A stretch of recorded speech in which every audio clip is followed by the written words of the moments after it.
Hey guys, so quickly for the first part of the video, I wanted to address the super long wait for this month's release. To be fair, I was not expecting to be like this long for me to design a tank. I really love tanks. I thought I know enough to design a good tank, a tank that makes sense, like not some other design you can see on the net, and not like the beautiful, very copying actual tank, which is difficult to make, of course, but like you have all those plans you can follow easily, like to redo a tank, right? So, I mean, back when I said I did research, I was like hours in research about tanks, how it works, the track system, the suspension and stuff like that, the armament, the active protection armament, and all those stuff. And then when I began to construct the tank, I was like, I don't know enough. Like right, I love tanks. I play Astra Militarum. The tanks from this company sucks, right? But I love them. I have like 10 Lehman Russes. I have 12 Chimera chassis. So Chimera, Hellhound, Manticore, Basilisk, right? I love tanks. But the tank, I wanted to be like grounded to actual tank design right now, but also grounded to be to the future, and also I wanted to explain my choice on designing these tanks, also explaining the lore of the faction maybe, because I don't know talk a lot about that. It's all in my mind. I should write it. I should make a website. I just have not the time. I have so many things to do, and and to be fair, it's kind of scary right now about like how much I'm gonna make with this tank. Anyway, it's not your problem, guys. And this tank is, in my opinion, very good, and it took very time to develop, and I hope you like it. And this is it for you right now for this video. You can stop the video. I'm very sorry for this late release, right? For the rest, I'm gonna explain basically the behind the scene of the tank, my thought process about the tank, and link to the lore of my faction, right? And yeah, that's it, right? So let's talk about the design here. It's basically um, based on mostly Western tanks, right? Because this is a premium faction. It's not like let's compare it to Astra Militarum, which is like a garbage faction with like old tanks and stuff. And let's compare it to like the Scion, right? Which is elite of the guards. It's not okay. Lore-wise, it's not like that. But if you don't play 40k, it's more like you have your marine, your basic troops, and you have your elite, and this could be considered elite equipment, right? They don't really care about money, but I mean, make no sense to like have super overpriced tanks. So in my design, I put a lot of camera, right? It's there is camera on the main turrets and camera on the hull, of course, for like the 360 degree. They are supposed to be unmanned tanks, so there is there is nobody inside the tanks. It's supposed to be controlled, or maybe just a driver and a gunner, right? Um, and there is a certain amount of automation, right? We're talking about the future. I hope I'm not. Let's say I don't. I don't hope anything right now, but it makes sense to have some kind of automation for defenses and visuals. So here at the top, you can put any kind of accessory you want, right? You can put the old turret system with any kind of weapons. If I take my tank node, I can change the accessories, right? It's the same system, system of rotation, type of equipment. Okay, my node, this node is not super perfect, but it's good enough for the tank, right? And you can choose to have like the rifle turret with any kind of rifle you want from the pack, right? And it's gonna fit all those turret setup. So it's still super modular if you want. Uh, so in my opinion, it's super cool that you can choose whatever you want. And I can't remember what I was talking. I should have prepared some note, but it's more like a freestyle video. Sorry about that. So I'm gonna concentrate about the main principle of like all those cameras. This construction is supposed to be like a modular setup for like the main lore of the tank, right? You can compare it to like the CV90 setup, right? I can't remember the exact country. I don't know, just can sometimes I think it's Swedish. No, it's Swedish, Norway, and those three up there. I can't remember the exact army who designed the CV90. But like, you have all those modular setup, and those modular setup gonna coming on this platform, right? I wanted to have like one big platform instead of doing multiple. I was planning to do multiple, but it didn't fit uh, what I wanted to do with this faction. It's more like the Markov tank, right? Which is we have a version of the Merkava who have like the main battle tank, but also for transport of units, right? Not the one I know Merkava can transport like 5 peoples, but let's say the EFV, right? Infantry vehicles. So in my opinion, it was like how how can this tank can be grounded in this universe, right? So that means I wanted to have a big hull, right? With you can of course I'm gonna talk about the key setup after.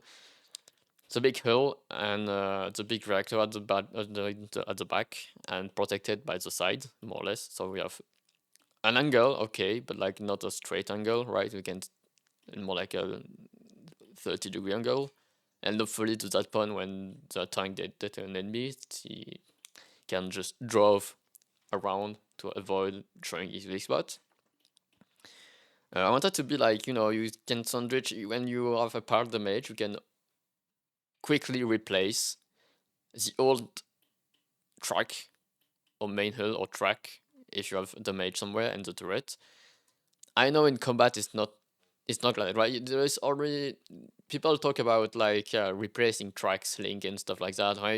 We have 4 crew, you have 1 people more to replace link. When you see what's happening right now with tanks on the battlefield, if it get damaged, you can recover it, and most of the time you're gonna be either destroyed or recover. And if it's recovered, it means it's gonna be repaired like in not in the front line but in the back line. So it makes no sense to have like all those more or less repair on the field because it's way too dangerous to repair on the field. So it was more like it's gonna be a recovery vehicle that takes the tank back and then gonna be a big crane, hook all those like play those links and lift everything and just take the whole thing out and back together, right? So that's why I designed it like that. I wanted to be like some kind of modular setup and also modular for you guys to not use magnets and not use not don't use you don't need to use a lot of glue too, right? Um, for the rest, why did I choose that kind of design of the vent and the big cog and stuff? So the first Kickstarter, right, was those girls basically doesn't have like a lot of armor and stuff. Uh, let's say they basically like the bikini armor for like fantasy, right? It's more like a fantasy sci-fi stuff, more sexy, right? I wanted to just have fun, and the lore that explain it is that all those parts that are glowing and in the cogs generate like the cog generate a field, an energy field when it's done. So basically, the turret have a field, the main hull has a field. That's a two field.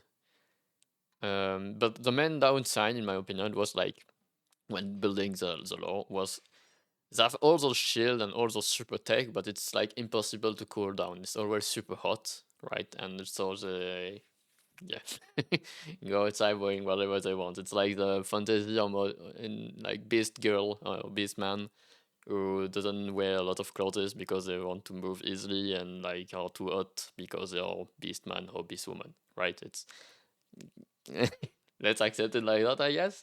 So that's why I mean it's let's say those parts are way too hot to be like inside a main hull, and so it's outside, but like it should be generating a shield that stop any kind of projectile to a certain degree, right? There's like imagine a sphere around the tank.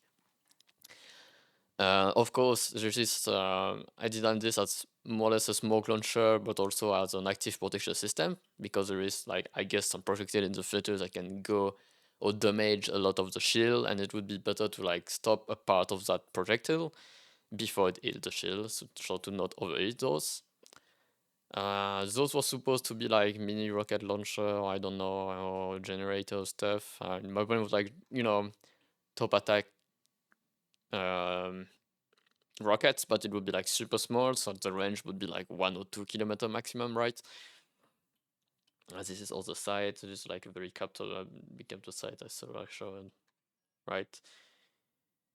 So the main weak point of the faction in my mind was they're basically like nearly invincible at distance, right? But when it comes to close combat, all the equipment for the tank and stuff, they have no armor, so it's gonna die. Even with like this tank had a lot of armor. I mean, I put like a lot of modular panel. I mean, in if the tank exists, like added protection armor, like all those is panel on the sides, on the top on the track. The main hull should like have two panel on top. One panel to protect the ring of the main turret. There is super big panel at an angle to protect the side of the turret. We most of time don't care about turrets on the top and equipment. It's easy to replace. It's like camera. It's easy to replace when it's in on the hull. If it's inside the hull, it's gonna be a weak point, right? So that's why all those cameras are showing like that. Because when you hit it, okay, it's gonna destroy the camera, but like it's not gonna affect the main protection of the tank, right? So that's why I designed the camera outside. And also there is two coaxial entry points. I did not model the inside, of course, because it would be just a big resin trap for nothing, right? But this is to dual coaxial setup because you have, I guess, enough room into the turret because you don't have people inside the turrets. Also, I mean, all those guns don't have like any kind of magazine because they basically create the ammunition on the fly with the technology. It just like consume a lot of energy and it's super hot. Just the downside of that. It's more like if you play Helldivers, it's more like you play the axe thrower or some kind of energy based weapon. You just like rely on energy and you have infinite ammo and you don't reload, right? More or less like that. So that's my take on my sci-fi design, right? I wanted to be grounded. I wanted to have like beautiful tracks with this is a mix between German Leopard and Abraham tanks for the design of the tracks. So it's not like I mean I have images of those tanks right in my note. This is not this is the Korean tank. Um, so you also have some track here, but mostly you have like very close very good close up about the track and how it works and how it looks, right? And some details like that. I'm very happy that those videos exist because sometimes you just don't know the detail. You don't know like there is a tension belt screw somewhere like that, right? So I put a tension belt screw too on my track here. That kind of suspension, if you like the American tank, this is a Abraham, this is a torsion type of suspension. This is more on the British tank, Challenger 2. This is hydrogas suspension. I'm glad this name is in the graphic. Those picture came from. I was looking at real engineering for this Abraham tank, and it was super useful for me to like see the design of the Abraham and to understand how it works, and also all the other tanks, like the Swedish tanks and all this kind of stuff. And also understand what changed between the World War II design of tanks, right, to today's tank and how we use it and how we could use it in the sci-fi environment. So if I want to go to like super technical design, for example, I've read this rubber setup with like this rubber pad, right? Uh, it would be better. I know like tanks should have not special plate cross pattern to like use in snow or like sand or like very difficult terrain instead of rubber pads that are more meant for western tanks because they use road and it's not to destroy the road too much, but it still gives you enough like ground pressure and grip. uh if you want to go that far about rubber, uh, let's talk about like metal in space and how metal should like be able to basically resist extreme cold and extreme hotness, um, extreme heat. Sorry, I don't know why I use hotness. Anyway, so like, and you shouldn't have any kind of rubber part in space, right? More or less, because it's gonna freeze, it's gonna crackle, and it's gonna be bad, very bad for something. But like for the sake of comprehension, I would use that, right? I mean, there is who's gonna watch all those videos about NASA and like how they use what material and what designs they did to do wheels for the rover on Mars, right? I mean, there is only a limitation of how people can learn stuff about engineering, and I'm not an engineer too. I'm just an enthusiast. I love to see the new text and stuff like that. So I wanted to, I kind of love to have like some very good details and having something that could work in real life, right? Um, I don't want to take shortcuts. I want to be like mostly it. I want to be like not perfection because it's impossible to be perfect, but I want to be near perfect and realistic on how it works. Even if those parts are not super realistic, it still makes sense with what I explain. Uh, I'm gonna compare to the Lehman Russ, even if I love this tank, but there's only so much you can do with that kind of design.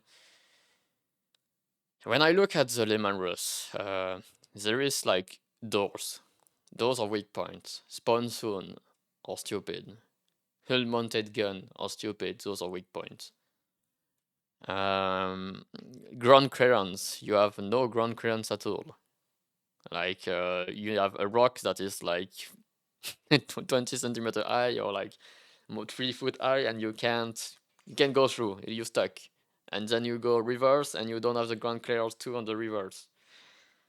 So it's like it looks cool, but like when you think a bit more about it, it sucks.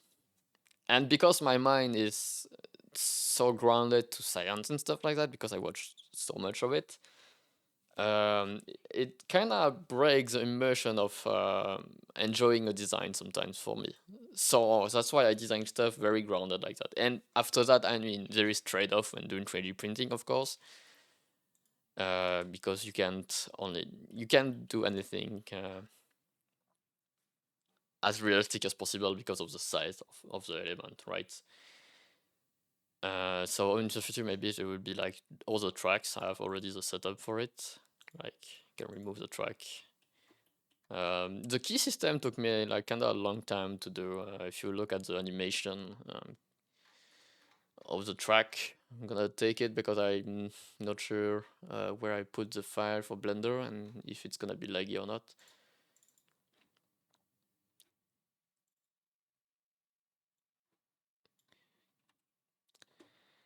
So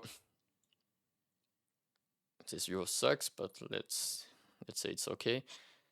So I look at mostly kind of at interlocking kind of puzzle or Japanese woodwork if you also like those kind of stuff, to see if I can like use a modular setup without using any kind of magnets.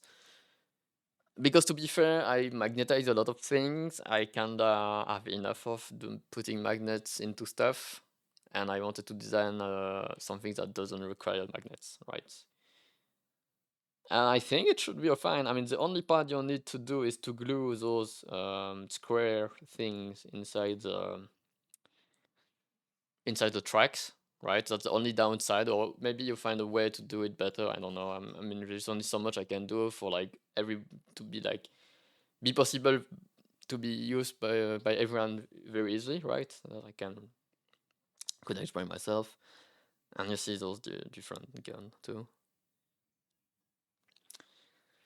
So I think it's gonna. I mean, I'm saying it should work. Should work fine, and like it should like lock together nicely and be strong enough to support itself. You have eight big one, and what that allow me is to like we can change the hull. Like if you want the hull for the um, for the artillery tank or the other tank I'm gonna make on this setup, you can change it and not print like a lot of sidetrack, right? Because there is only so much you can put on the table. So if you don't have a lot of space at home to put all those tanks, you can like swap parts. And also it allows me to with those are not available yet. Uh, those will be like the dozer blade or accessories at the front you can add or remove. And I kind of like this modular setup because you need just to like disassemble the tank and remove or add whatever you want. Because to be fair, I like my Lehman Russ with Dozer Blade, right? I'm a big nerd. I love bulldozer blade on machine, and I wanted to have the choice to be able to do that too here. And this is an animation for the setup. I think that's all I wanted to say about these tanks for the design like aspect. Those big generator, of course, there is a lot of like power source inside of the tank, so it needs to be vented outside. And when you look at a lot of tank, you have big vent outside like that. It's a weak point. I mean, top attacks are a super weak point. Those are designed to be rotated to go also up and kill any kind of drones that would go up. Those turrets can go up, but like it would be like enough with those. And also, I mean, they're supposed to have a swarm of drones. They're not supposed to be like the only tank, and they're supposed to be supported by other people and other equipment, right? Oh yeah, I look also at top attacks on this tank, close combat.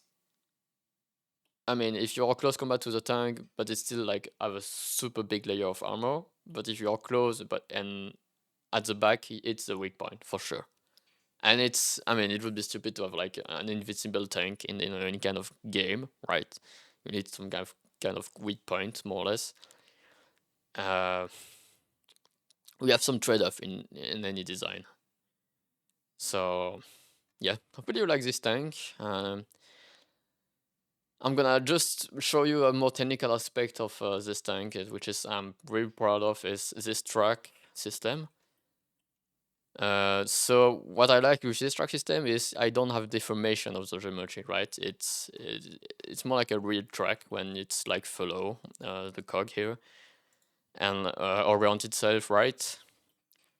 I also like put a mesh inside the track to make it stronger because it could break with all those small parts, and because it's a big print, it would be annoying to reprint. So if I take my node,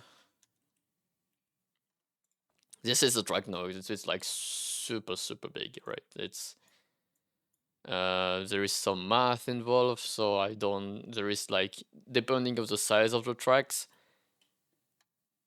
it's gonna change automatically a lot of stuff. And this is basically this node, and every like stuff node like that, there is also node inside of it, right?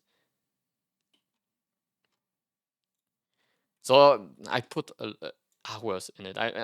It seems like you can surely buy a tank model on the internet like for $10 or something like that. I put an enormous amount of work to make it like believable, right? If that makes sense. Oh yeah, I wanted to show the track. Like if I take this track and I can like do whatever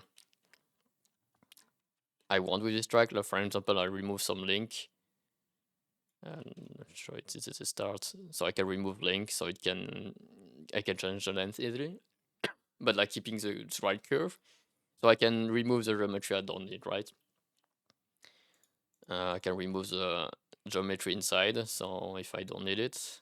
I prefer to keep it the intermediate inside because it's gonna be stronger, and then it's gonna be easier to like put effect in on the track like mud and stuff like that. What's cool, that's like because I'm using geometry node for a lot of my models. I can change its thing on the fly later or reuse asset for like future fraction for tanks, right? So for example, I can change the no, that's inner geometry. I can change the offset of the link. See of the offset change. Can change the scale, and you see how it works like still well, and like it behave like real link. I mean, this one should be like not like that because it should be impossible, but like the chain. Imagine it's the chain like a bike chain, and it's like having behaving well and not like having rounded geometry. And also I can scale it down, of course, like very small. And if I scale even smaller, you see it create too much geometry, and I have an error system that show me when it's like too many polygons, because too many polygons gonna crash my computer, right? And like 1 million triangles, and then I can go back for more. And I crash my blender, I guess. So there is only so much you can do. I mean, that's still a fair save, but should be fine, right? So sorry for this month, very very late. I watched like maybe like for 3 or 4 months the documentary only about tanks, and it was kind of insane. And I still, in my opinion, don't know enough, but I know enough still to do like a lot of, in my opinion, to do a good design. Even it's not the flashy design you're gonna see with a double tracks, because right, double tracks make no sense. There's a lot of things make no sense in tanks, like the side helix. I mean, there is. If you want to know more about it, you can look at all those videos, or I can have like a stream just about tanks maybe. I would just really go back to streaming one day, but anyway. That's it for now. I'm gonna add a note on top of that anyway, and this is like my thought right now anyway. So yeah, for those who still here, like have a nice day, and hopefully like in the next video, because I'm planning to release a lot of video about modeling in Blender and 3D printing, right? So see you.